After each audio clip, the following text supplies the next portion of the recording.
I felt like crazy. Like I was ready to battle internationally, but then in 24 hours, breaking became illegal. Like I cannot practice, so it was really crazy for me. Like, oh, I have to act in the streets like a ninja to go to practice, and then when I finish the same, like check around, like okay, I can go. So it was crazy, and I was going to the practice with a bag of food if they ask me like what you doing or something, to have something to do, because the fines were crazy, like 2,000 euros.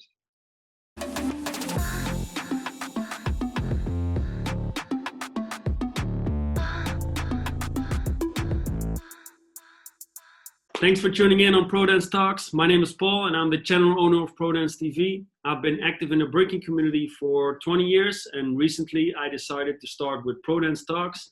Get to know more about people from the community, ranging from dancers, DJs, MCs to promoters. And this time I'm really glad to welcome B-Boy Suck from Madrid in Spain, Arcopom crew. And he's not only a great dancer, but he's also a really good coach. And for me, also a gatekeeper of the culture. And I've met Sak multiple times on the globe. It's always inspiring to talk with him, discuss plans, discuss the ideas that we have, and see where we can work together. And of course, it's always great to see him succeeding on the battle floor. So Sak, welcome to Prodance Talk, man. Thank you. Welcome. Yo, thank you, Paul. Thank you for inviting me. Thank you for doing these projects. It's always a pleasure to work with you, to talk to you, to chill with you. So thank you very much. Absolutely. Glad we can do this, even in this rough times, you know, that we cannot physically be with each other or meet each other at events. I'm glad we can do this, man. Me too. Yeah. It's we have to take advantage of every situation, and this is a good way to. I have watched every other interviews, and they're really interesting, and it's really amazing and inspirational people. So it's a pleasure to be here. Thanks for that, man. Let's get into it, because I think what I started my previous talks as well with is that I've spoken to people all around the globe. And you living in Madrid in Spain is one of the worst hit countries when it comes to the pandemic and the coronavirus. How's the situation in Spain right now? Well, the situation look like from like a sanitary perspective or medical perspective, it's like more control. We still are in danger, so it's still like in a dangerous and hard situation. But as a citizen, I'm going to try to explain the situation. The government explained that we are gonna go through different like stage, or like they call it phase. Like there are like 4 stages. At the beginning, all the cities start in the phase 0. In that phase, you have more restriction. So, for example, one restriction is that you can only do sports outside from 6 in the morning to 10 in the morning, and from 8 p.m. to 11 p.m. only at that time. Another restriction is that you cannot travel to another city. Like you have to stay in your city. Then right now in phase 0 is Madrid, Barcelona, and few other cities, because they are the more dangerous with more infected. But for example, where I'm right now is in the South Spain. It's very controlled. It's almost nobody infected. So we are in the next stage, is phase 1. In my restrictions, I can go to do sport at any time. Okay, and I can meet in a group of less than 10 people, but we have to stay like 1.5 meter away. And also I can travel inside my province. So for example, I could go out from this city, but I cannot go to Madrid. I can't. So it's gonna be like that. And then at the end should be 22 of June. So we have to stay like that to minimum 22 of June. So it's fine right now for me because I can do sport, I can practice, I can go outside, so it's enough. Is it getting a little bit better than to what it was, let's say, a month ago, or even maybe the end of March? It must have been way different, right? You were not even allowed to go on the streets unless you had to do like groceries or get medicines, correct? Yeah, yeah, that time was crazy. Also because people don't believe that this is so strong, this is so dangerous. They didn't listen. So police had to act really hard. And if you go out, you could only go out to buy in the supermarket, and they could even ask you for the tickets. The police could come to you and ask you like, show me your ticket that you bought this. So it was really hard, and we couldn't practice outside, we couldn't go running, we couldn't do anything. So for all these people who do like not just dancers but any kind of physical activity, it was crazy. Like stay like 2 months at home doing nothing, like only online things. How was it for you? I mean, especially those first, let's say, 4 weeks. I mean, we all come from a breaking background and a hip hop background that we always try to make the best out of nothing. But it must have been mentally a challenging period, right, for you? Yeah, yeah, of course. Well, I came straight from the Legates, from Prague, and and next week I should have been in the floor wars, and the next in hot milk in France. So my body was like really prepared for battle and prepared for dance, hardcore. And then I got stuck at home, like, and then I received the government say we cannot go out. I was like, wow, that's crazy. But fortunately, where I'm living right now, I mean, where I'm right now is my parents' house where I started to dance, and I have a place, I have a room, so I could still like break. So actually, it's not inside my house. I have to go out like and walk 20 meters. So every day I was risking myself to get a fine. So I was like going out looking and then like walking 20 meters and getting to like. So I felt like crazy. Like I was ready to battle internationally, but then in 24 hours, breaking became illegal. Like I cannot practice. So it was really crazy for me. Like, oh, I have to act in the streets like a ninja to go to practice. And then when I finish the same, like check around, like, okay, I can go. So it was crazy. And I was going to the practice with a bag of food if they ask me like what you doing or something, to have something to do, because the fines were crazy, like 2,000 euros, from 600 to 2,000 euros, because Really? and actually I was not risking anybody, because where I go to practice, only it's only me, and I just walk like 10 meters. But yeah, it was crazy. And right now I think like but at least I could practice. I know many other people, many other guys from my crew, that they cannot do nothing. They don't have place even to do like a six step, nothing. So in this right now it's better. Like you can go outside. The problem is that the rooms or the spots where we used to practice, they all closed. They're closed. So we have to go outside and find a skate park or find somewhere to practice. Yeah. You make the best out of the situation from your day, right? Because I can imagine that if you're at one moment to another, you're stuck at home, somehow you need to find that routine, you need to find that rhythm of the day to not be sitting on the couch and just be, I don't know, depressive or down or whatever, you know, like how do you make the best out of a situation of that day for you then? Yeah, for me it was strange because um, the first thing you it's like you don't want to believe that there's not going to be more competitions. You don't want to believe that. So I was going to the practice and still doing sets and rounds, or still like working on the stamina. But then after 2 weeks you feel like, oh, this is serious, like this is happening. So yeah, I try to take like to take the best of this situation. So I analyze that if in 2020 there are not gonna be any event, I cannot do the same. Like it's time to do different things, or it's time to do the same things but different in a different way. So I thought like also could be a good time to evolve my style, to practice new moves, to practice new flows.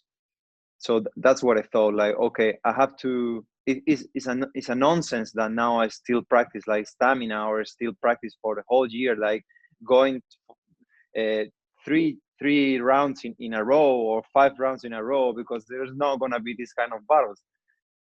So I thought, okay, I have to do something different. Also, I want to learn different things.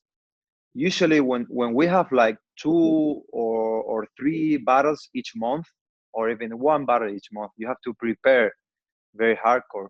So you don't have that time to learn so much new moves, or this like stop the inertia, stop this like flow, to focus on evolve your style. So that was my goal. I thought like, okay, I want to take this goal, and in this year I'm just gonna change. And if everything comes to normal at the end of the year, I need to feel like I really use that time efficiency. Also as a human, because that was like as a dancer or as a b-boy, but as a human it helped me to stop. The world stopped, so I could be like more grateful. I could like understand.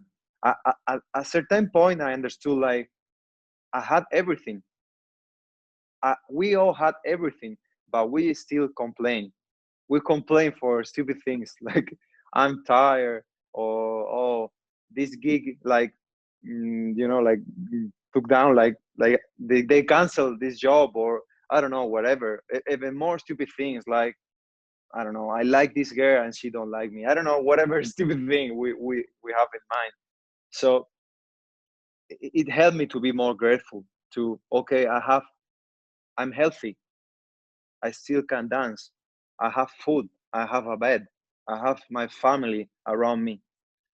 Also, I talk to other people and they explain me their situation, and it made me more empathic. Like my empathy towards them became like more powerful, because I'm very close to the people from Venezuela. I'm very close to the Mini Joe or Chaos. I battle with them. I practice with them. They explain me their situation. They don't have their parents close to them. So if the world explodes, I still can come to my house and knock my parents. They can't do that.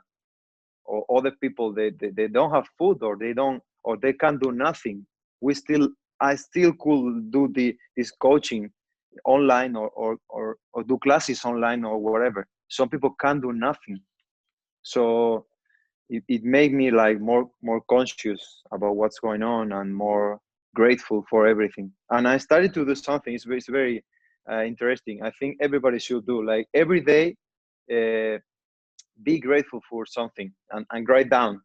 So if someday you feel down, you can go to this list and read everything and be like, yeah, I have more reasons to be happy than to be sad. So yeah. Absolutely. I think it's a great learning you just shared. You know, that's what I do. For example, every day I think of 3 things that I'm grateful for, and it just literally takes you just a couple of minutes a day. And Yeah. it doesn't have to be the biggest things, you know. It can also be a super small thing, like I'm grateful I can get out of bed and take a shower, or make a Yeah, sandwich or exactly. something. But it could also be like, okay, I'm grateful that I have my family around me, or grateful to have people that I share the same passion with, you know. And that state of mind, thinking about it, already puts you into a different approach than what you have before. So I think that's very valuable, you know. And even though this crisis and the fact that we're not able to go to events for at least 2020, I mean, unless the situations will change. But traveling and organizing big international events, it will probably not happen this year, and maybe even for a longer period of time. And even though while we're still in it, what do you think dancers can learn from this? I mean, you already touched upon some stuff, to be grateful and to see if you can have other ways to express yourself and to explore opportunities. But yeah, to come back to that question, what do you think dancers can learn from this whole pandemic and the current situation we're in? I think, first of all, we should learn how important it is to think about the present and not so much about the future and about the past. Because, as you said, the real happiness is in the present, is in what you're doing right now, is in this little thing. Like in this list, someday I grow like I had a nap with my cat, because that really made me happy. And sometimes we think too much about how much money we have in the account, or about this job, or about winning or whatever. But I think happiness is more about little things, and we should learn that. Also, something as a dancer, I was talking like some days ago with Gracie from Fusion Rocker 17th Generation in Spain, that right now, when like doctors and all these people working in the hospital, their job is to save people. But I felt like our job right now, like our profession right now, is not to win competitions. It's became more to inspire people, like to inspire other dancers, or inspire other people, or make other people feel good, because we are healthy and we are feeling good right now. So we can share this to other people for also make them feel happy and make them feel good. So we should understand that when we are practicing, when we are like sharing online classes or online videos or stories or posts or post or podcasts, whatever, we are inspiring and helping other people to like have this quarantine and this period like in a better mood, in a better way.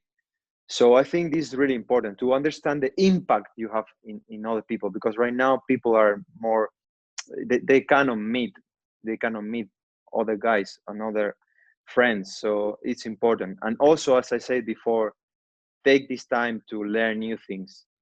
Is the best you can do. Like it's the conscious, like the way we understand the time right now is way different. It's way different. So right now you can start to do whatever, because you don't feel like you are like in a counter time, like going back, like looking at the clock. I don't look at my clock so much. I don't look at the calendar so much. So it's the right time to learn whatever you, if you want to. Like I'm trying to learn Japanese, because I before I was like, oh, I don't have this time, or thinking like, wow, if I want to have results, like if I want to see evolution in Japanese, maybe I will take like 2 years. But right now, I'm not thinking so much about how long it's gonna take me, because the understanding of time is different. Nice, man. I think that's really valuable what you say to them. But for me, even I have to say I'm impressed by the determination you have, or your intrinsic motivation to not only keep going for yourself, but also to inspire others. And for me, it would be great to find out as well where that determination comes from. I know that when you got involved with breaking, that passion becomes so big, it kind of takes over your life, right? So everything you get from breaking, you try to give back, because it gives you so much. So that's maybe the passion point. But the determination is another thing. The discipline for practices to go to events, to succeed at battles, but to also inspire others. Or you've been co-organizing a lot of Red Bull BC1 camps in the past as well with the Red Bull Spain company. Where does that determination come from? Well, at a time point, I was thinking about why I have this like feeling, or why I have this motivation or determination. And then I understood I had to go back to the roots. Like I had to go back when I started dancing. When I joined Arcopom, they all really, really talented guys. Like when I joined them, they all doing like crazy power moves or crazy freezes or crazy transitions. So I understood like I don't have these skills so much. So I I understood I had to work double time. So since I started dancing, I was used to work double because I understood I need to work double to get in their level. So like working hard was not a problem, and also one thing that made me really like motivate me or give me a lot of determination is that I understood that it's really hard to win every competition. It's really hard because people are working crazy, but it's not so hard to inspire other people. Like you can, like when I dance, maybe I win, maybe I lose, but usually when you dance, you inspire somebody. So if you have this mindset, like every day, if I go to practice, and even if I'm not sharing what I'm practicing, even if this what I'm practicing, somebody will see 3, 4, or 1 year later, it will inspire somebody. So it helped me a lot to always think like, okay, I have to go practice. It gave me that strength. And also I have to add something is that my parents are like kind of not my generation. They are like in the 70s, so they come from another generation, and they never understood dancing. When I started here in my hometown, I was living with them, and they always asking me like, why you practice so much, why you doing this, why you. So even if I was like winning competitions, they never understood like, oh, maybe you win a competition, and they ask you like, what did you won? And I say like 200 euros, and they are like, okay, what to do, like I'm like, what? For me it was the world, but for them was nothing. And then I realized that it doesn't matter as hard as I practice, they never was happy, they never was like supporting. So it gave me that feeling like it's never enough. So it give me this determination to always work harder. Also to And maybe like prove them wrong, you know, like you're able to make a living out of this, and you're maybe able to travel around the world and meet people all around, like from different cultures or backgrounds that you would normally would never meet, you know, like if you would get maybe a local job or something, and you would go to holidays maybe a couple of times, but that's about it. And I think that's proving them wrong and showing how it enriches your life. But it probably takes a while before they kind of convinced by this part. Is it getting any yeah, better now for so your now, parents, or? yeah, it's getting better. It's getting better because I'm living already in Madrid by myself, working full time as a dancer, like from 5 years ago, and they understand. And right now, I understood why they think like that, because dancing and everywhere, but in Spain especially, is hard to be like full time dancer.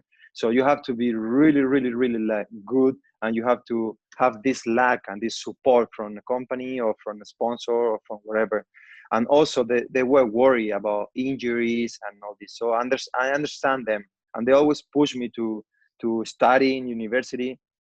So everything they did was for my best, and I'm really grateful. And what I am is more than half because of them. So yeah. That's nice, man. Did you move to Madrid as well? Because you studied psychology, right? Where? In Madrid? In Madrid or somewhere else? No, I study rights Right. in in Granada, is another city from the south, and I moved to Madrid just to be a dancer, like full time dancer.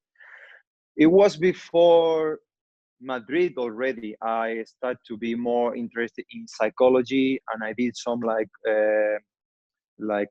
lessons and course about all this, because when I was in the university, I did some. lessons about what was the most efficient way of study, and they gave me a lot of tips. And the thing is that I understood that the best or the main improvements I did in my breaking, it was because I understood something in my mind. Something in my mind changed. So that was the way I started to be more interesting about how my mind is working and all this about. I started to read and to look for a lot of theses and different infos and documentary also about dancing and psychology and mind and art and all this, how is connected. Yeah. Wow, that's great, man. What are some of the key elements that you learned from that lessons and the courses that you then were able to implement into breaking? Because you give classes, you give workshops, you even started recently the online courses and the online trainings, which I want to touch up on a little bit later. But could you give me from that psychology part maybe a couple of key factors that you learned and implemented into breaking? Yeah. The first I realized is that there is very few material about this. Like there's very few people talking about this. I try to go to different like studios and ask them if you help dancers to deal with their emotions and to deal with their mind. Nowhere. And also in the universities of dancing, like where there are some universities they teach dancing or music, there's nothing around this. Like nobody is teaching nothing connected with the mind or psychology. So it was like, wow, like nobody is paying attention about this. But the main problem of the dancers come from their mind, not from injuries or from their results, or it's come from their mind. So first thing I understood is that many dancers are frustrated. Frustration is the main problem. The keys I learned is that frustration usually come from comparison. Like we all compare ourselves. So the main problem is that we compare ourselves, because when you are losing, you are comparing to the winner. When you feel like you are not getting better, you are comparing to other people. Because if you are alone in an island, you couldn't feel that you are not getting better, because there's nobody with whom to compare. So this was the main problem, that we don't understand that every one of us have different times, because the way I practice or the way I come from or the way my body is or my mind works is different from yours or from other people. Then also I understood and I was trying to analyze why, for example, in Venezuela, so crazy power move, and in USA, so much style and flavor. And then I understood how our scene and people around us make an impact on ourselves. So if people around me, they really care about power moves, I will practice it. I will practice power move. And maybe I will not be so good at footworks because they will not give props to footworks. So in the other hand, the same with style or flavor. So with this little example, I try to understand how your crew or the people around you or the place where you live, it can make an impact in the way you practice or in your style or in. So if, for example, if you practice in a room where people usually just cipher, you will be a really good b-boy in ciphers. But if you practice in a room where people usually like far from each other, just doing their own thing, you would probably will be better in the big stage. So Because it's that's kind what of, you know, right? That's like your environment where you grow up or even look up to. I can remember when Kareem said in his Prodance talk when he was training with Iron Monkey and guys like Ivan and stuff like that. Like he didn't realize at first those were like the top guys of the world. So his standard was way higher maybe than someone who was practicing with other guys. It's where you focus on and what you learn. Exactly. Yeah, your environment is everything. Because, for example, when I was mostly competing with Arcopom as a crew, I was not worried so much about power moves, for example, because other people already doing that. So I was worried about other style or other moves. But then when I started to compete in a one-on-one competition, I was like, oh damn, I need everything. So because my environment changed, my mind changed, and the way I practice changed.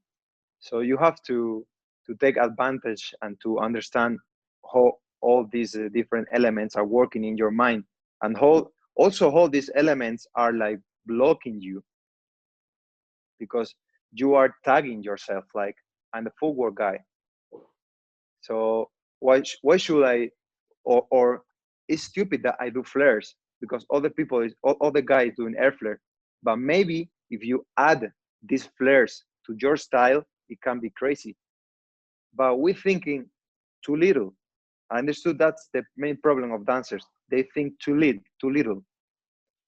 Absolutely. I think two things that you said are great here. Like maybe a lot of dancers are frustrated because they look up to other people doing other stuff, so they focus too much on what other people do instead of focusing on what they themselves want to do. And also the other part is really to try and remove the limiting beliefs, like, oh, it's too hard for me, I will never be the BC1 champion, I will never be like a good b-boy in this style, or I will never learn this power move or something. Like, if you somehow manage to switch your state of mind and go into removing the limiting beliefs and actual put presence of what you are capable to do and what you focus on, I'm sure that that's absolutely true what you say, that you will then be able to get results, and maybe that's something you also do in the online, like the smart training project you started. I think it must have been a project that's been on the table for very long, and this situation kind of forces it to say, let's go for it and let's make it happen, right? Yeah. Also, one thing you asked me about what I understood, and it's really interesting, is I frustration also comes from choosing the wrong goals and choosing the wrong dreams. I think as in life, everybody think like our dream should be like be married, have a house, have a really good job, have kids, etc. But not everybody have these dreams, and maybe it's the same in dancing. Like the easy, what you see is winning. So many dancers think like their dream is to win, but actually, if you compare like dancing to or dance to music, in music there are singers, there are also producers, compositors, like people who organize festival, like so many people doing different things, and this is all music. So in dancing for me is the same, like not everybody has have to win, not everybody have to have a dream of winning. We need organizers, we need people doing underground jams, more commercial jams, we need people being really good at ciphers, we need people just developing a crazy style but not winning, like. So we need all these kind of elements, but many people get frustrated because they think they have to win, but maybe inside them the dream is not to win. Yeah, So yeah, that's this is really it. valuable, man. I mean, it can really put people into another state of mind and get back to themselves why they really dance. Are they? Yeah, And that's what, for example, also Kareem, but also Monir talked before. Is, yes, you can be that champion b-boy, but don't only be that champion b-boy. Choose for yourself what you want to become. And I think, yeah, you explained that really well. Um, Could you give me some insights on what you do in your online project, the smart training project? Yeah, for sure. It's funny because all this started with some people in the, usually when we practice, I have a notebook. I think many dancers do, many b-boys, and then somebody usually like take mine and try to read, try to like say, hey, I know your round, your sets, whatever. But they take my book and they don't see sets. They say like weird things, like they say like a schedule, and they say like, and they are asking like, yo, what the fuck, what is this?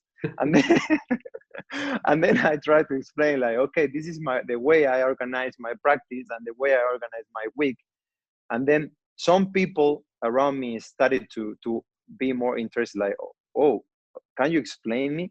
And then I understood, like as we talked before, like many people have same problems or kind of different problems, but all connected with the same. So I started to help them, just to share what I learned. That's how it started.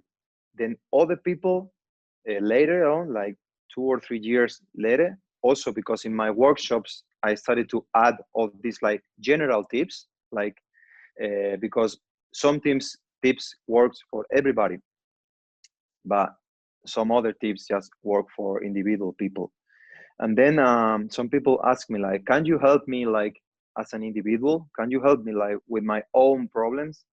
And I say like, yeah, of course. So I started like with 3 4 people around me have this kind of coaching or mentoring. The thing is that I couldn't have many people, because when I do this, I really do a research, and I analyze the way this dancer practice, the way this dancer act in the stage. I ask like, how was your practice? What did you do? And I give a lot of tips. So as it is really like personal, it's hard to have a lot of people, but also practicing, competing, working for Red Bull, working for now also the federation in Spain. So it's like too much thing.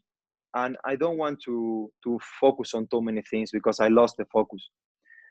But then right now, I was like, damn, I really like this. I like this job. I like to help other people to understand what's their problem. For me, it's like a puzzle. Like change the piece to find what's happening. And then I ask like, it is working? And they say like, yeah, and I feel really happy. So it's work for me. It's work like a physiotherapy.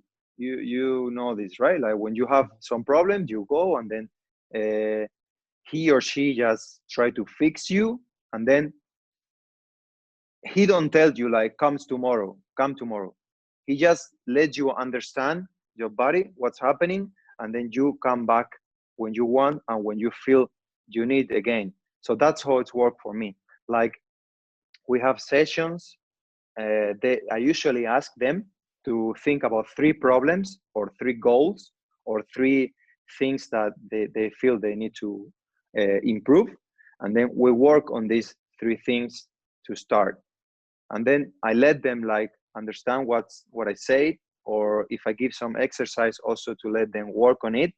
And then I say like, when you feel, come back to me, and we keep working. So that's how it works. I can advise like, I think with this problem you have, maybe next session could be in 1 week or in 2 weeks or in 2 months, depending on everybody. But it's completely flexible, and I try to adapt to everybody. That's nice, man. Yeah. How can people apply just by reaching out to you, or is there somewhere that they can find more info about? Yeah, they can. They have my phone and my email in Instagram, or they just can DM me in Instagram, and yeah, we keep in touch. Usually, it's like that. Like they contact me through Instagram, and then we start. Like what we do is like this. It's like online calls. we keep in touch through WhatsApp and email. And yeah, if they have Nice. to send me videos, I usually ask like, filmed you doing this, filmed you doing that. So yeah. Nice, man. I think it's really valuable, you know, and right now we have the time to go a little bit more in depth and not be swamped into the different projects that you normally have, all the traveling. So it's great that you're doing this. And I think yeah, go ahead. yeah, no, sorry. I think it's something really important. And also I'm using this time to have like more some serious studies about this, like a master in coaching and high intensity sport practice, because is the closer you can find is sport coaching or high intensity sport training, is the closer studies I could find. It's nothing around dancing and nothing around this. And as all these federations, like we get more close to them and we understood how they work because of these Olympics, I ask them a lot, like, how do they do with the sports? And it's crazy. They have like a nutritionist, they have a psychology, they have a personal coach, they have all these things we don't have. So if we have to prepare dancers for better results in competitions, we have to have all these kind of things that nobody's doing. I'm really really like surprised, because I want to receive this, you know.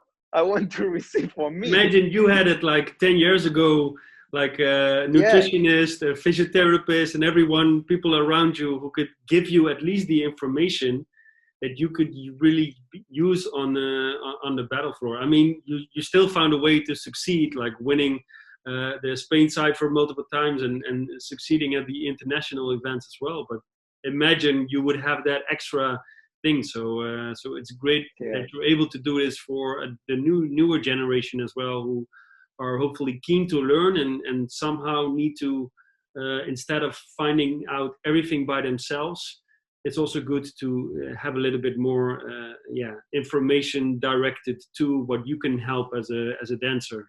And, yeah. that's I really hope nice, so. man.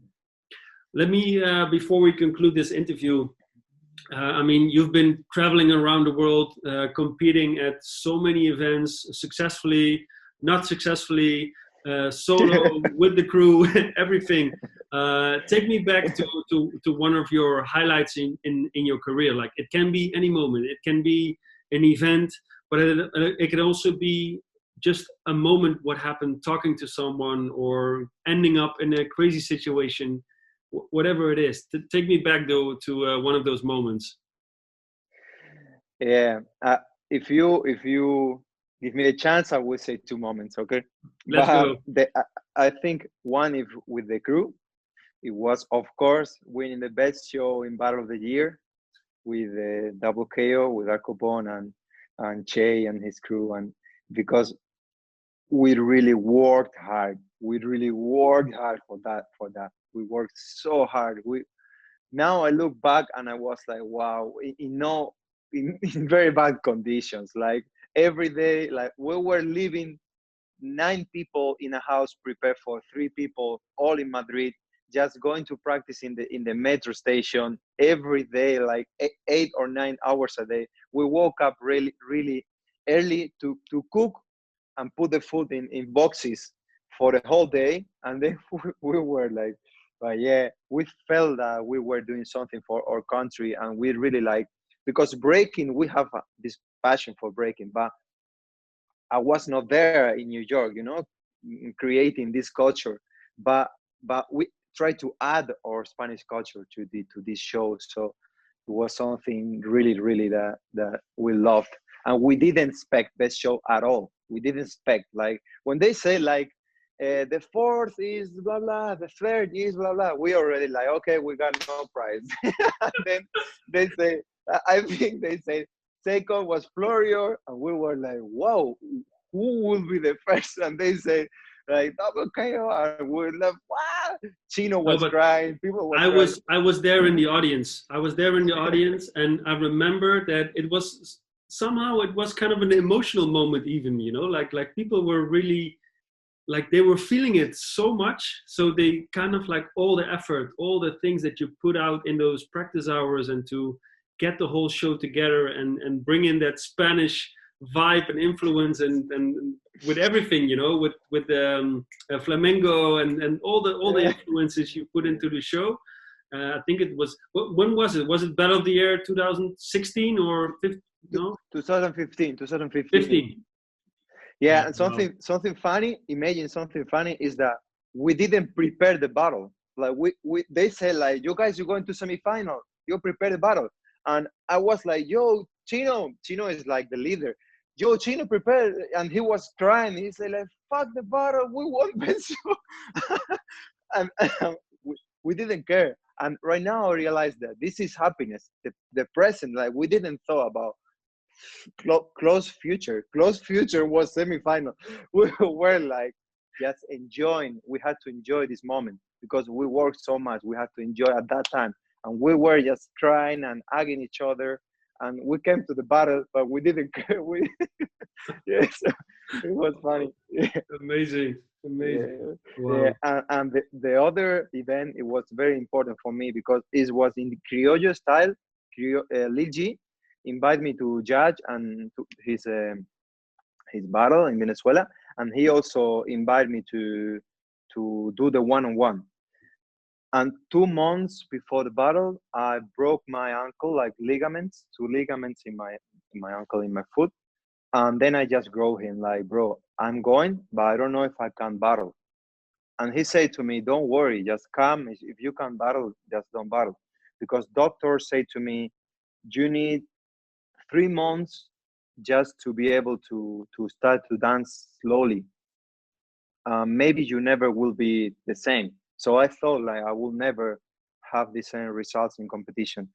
But I took this event like a goal, like an objective, like a target. So I started, it was in summer. So the whole summer, in the morning and in the evening, I just work out, rehab. And it was crazy because I ended up dancing and winning the one-on-one. I didn't expect at all. And I was like, it was really like important for me because at that moment I thought I will never maybe have the same level. But I understood if you really love what you're doing, if you are really determined, and if you do that with passion and really like will, you can do whatever. Mm. Yeah. Was it the first time you were in Venezuela as well, or were you Yeah, there the first before? time. First Wow. time. So the whole First and only. experience, right? Yeah. To travel to Venezuela, to meet the local guys that probably go a lot to Spain as well. So you meet them in Spain, but it's now the other way around. You go to Venezuela, meet the local scene, get a feel of how it is, how the country is, and then with such a result, that's Yeah, amazing. well, it was amazing experience. Yeah. Also, it Nice. was crazy that I was giving shout outs from Mini Joe to people in Venezuela, you know, like saying like these guys say to me, give you an ag, you know, it's like because they cannot come here. So it was crazy, like see their culture and come back and say like, yo, your country, it's crazy. Like, yeah. Nice. Nice. I have one final question to conclude the interview, man. I mean, for me, I'm curious that you're absolutely right. Live in the present, be grateful, and focus definitely on the goals. But I do have to ask you, where would you see yourself in, let's say, 3 years? Well, I see myself. I'm right now trying to. What I think it can inspire the most is like show all the people that age is a number, and we have many blocks, like many obstacles in our mind. So what I'm trying is to really focus on keep my level and get better. So in 3 years, I hope to have better results and have a more evolved style. This is as a dancer is my goal to really focus on that. To many, I listen many people saying to me like, oh, when you get into your 30s or 33, 34, at that time your level will go down. But I'm 34 in November. I still get new moves and like I feel the same.